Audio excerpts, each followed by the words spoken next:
guys, thanks for checking it out. Now we're going to talk about just how many gerbils you can get into one tube, and then, oh wait, no, oh that's tonight's video. Right now we're talking about my pedal board. This is my drum set, my foot pedal drum set. Let me flip around here so you guys can see this. So the basic idea here is to have full drum set capabilities at the touch of your feet. Most of this is made up of what's called beaterless kick pedals, but I have two towers here in the middle for my bass drum and snare. Those are my favorite type of pedals of all the years I've been playing. I like those pedals the most, and so I thought I'd use those on the most common instruments, bass and snare. Right there in the center between them is you got your hi-hat, you got your ride. Just below them you got an array of cymbals on sustain pedals. Well, cowbell right here. And then you got toms to each side. I got my high tom here, my low tom here, and my mid-range toms on my left foot. The reason I do it that way is so I can roll inwards with my rolls.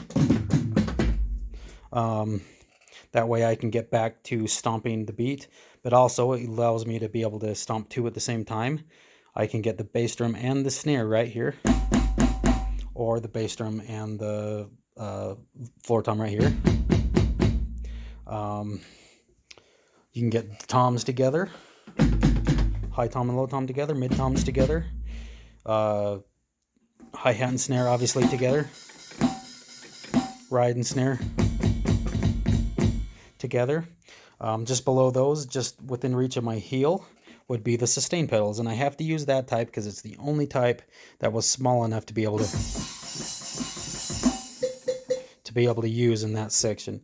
I tried like heck to get some others to work, but they wouldn't.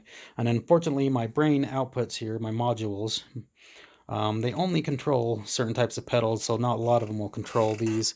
So I have to use 4 of these guys through an interface just to be able to get proper sounds to all these different pedals. But it's cool. I still got all the core sounds I need. They're all set up in a way. It turned out better than I was hoping, to be able to ride one and just keep going like...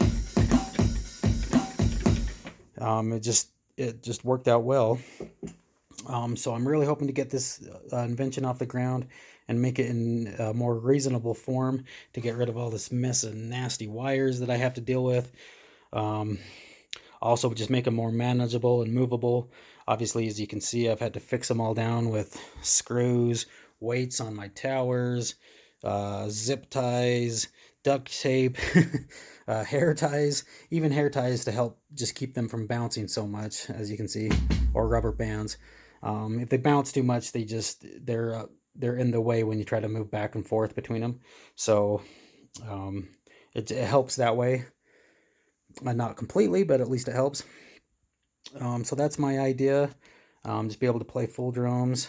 I also play, my instrument of choice is the basses. So as you can see over here, I play an array of 8, 7, and 6 string basses. The reason why I choose to play basses with so many strings is just so it gives me more range.